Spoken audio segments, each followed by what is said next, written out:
Hello everyone, আসসালামু আলাইকুম। একে অনলাইন সার্ভিস স্টোরের পক্ষ থেকে আপনাকে স্বাগতম। আশা করি ভালো আছেন।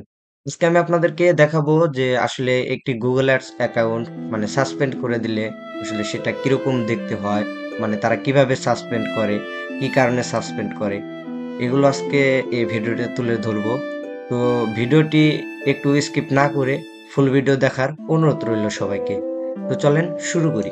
প্রথমে আমি আমার গুগল অ্যাডস অ্যাকাউন্টটিতে চলে যাব। অ্যাকাউন্টে চলে আসার পরেই দেখতে পাচ্ছ তো তোমরা ইওর অ্যাকাউন্ট ইজ সাসপেন্ড, এখানে গুগল থেকে আমাকে নোটিফিকেশনটা দিয়ে দেওয়া হয়েছে। কি বলবো, এখন কপাল খারাপ থাকলে যেটা হয় আর কি, সমস্যা নেই। আমি আর একটা গুগল অ্যাডস অ্যাকাউন্ট খুলেছি। তো তো আমার চ্যানেলে ভিডিও ছাড়া আছে কিভাবে গুগল অ্যাডস অ্যাকাউন্ট খুলতে হয়।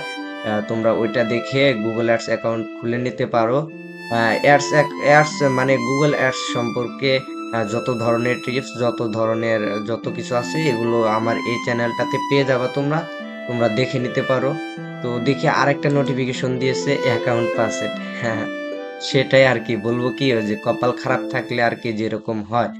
তো দেখতেই পাচ্ছ যে যখন আসলে তোমার গুগল অ্যাডস অ্যাকাউন্টটা মানে সাসপেন্ড করে দেবে তখন এরকম দুইটা দেবে নোটিফিকেশন। তো আমাকেও দিয়ে দিয়েছে। তো বলবো কি যে সতর্কতার সাথে অ্যাকাউন্ট গুলো কাজ করেন, দেখেন। এটা করলে আপিল করা যায়। আপিলের ভিডিওটা আমি নেক্সট ভিডিওতে দেব ইনশাল্লাহ। ওকে, তাহলে আজকে আপনাদেরকে যেটা দেখানোর ছিল, সকলকে আল্লাহ হাফেজ। নেক্সট ভিডিওতে এটা কিভাবে আপিল করতে হয় সেটা আমি দেখাবো। আসলে আপনাদেরকে সামনে শো করে দিলাম যে আসলে গুগল অ্যাডস অ্যাকাউন্টটা সাসপেন্ড হলে কেমন দেখায়।